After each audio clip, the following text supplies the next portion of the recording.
नमस्कार, मी कीर्ती गायकवाड। स्वागत आहे आपलं आय न्यूज 28 मध्ये। चला तर मग जाणून घेऊयात महाराष्ट्रातल्या ताज्या घडामोडी।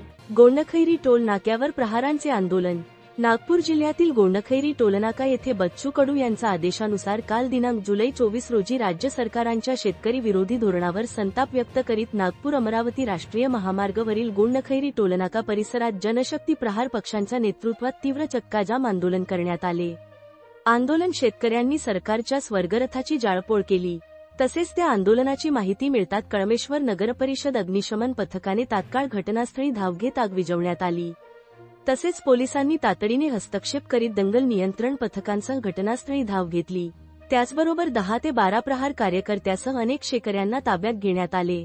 या आंदोलनात पूर्वी जुलै 23च्या रात्री नागपूर ग्रामीण पोलिसांनी कुठलीही पूर्वसूचना न देता प्रहार पक्षांचे जिल्हा सचिव रजनीकांत अतकरी यांना वडधामना येथून ताब्यात घेतले होते।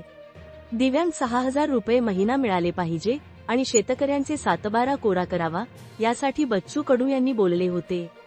प्रहारचे नेते माजी आमदार बच्चू कडू यांनी यापूर्वी इशारा दिला होता की सरकारने शेतकऱ्यांच्या कर्जमाफी गंभीर पाठले उचलली नाहीत आणि दिव्यांगांच्या समस्यांकडे दुर्लक्ष केल्यास तीव्र आंदोलन करण्यात येईल। यावेळी काही काळ वाहतूक ठप्प झाली होती व तणावाचे वातावरण निर्माण झाले होते।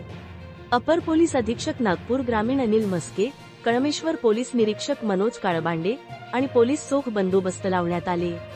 नागपूर ग्रामीण रिपोर्टर इशिका धार्मिकची रिपोर्ट।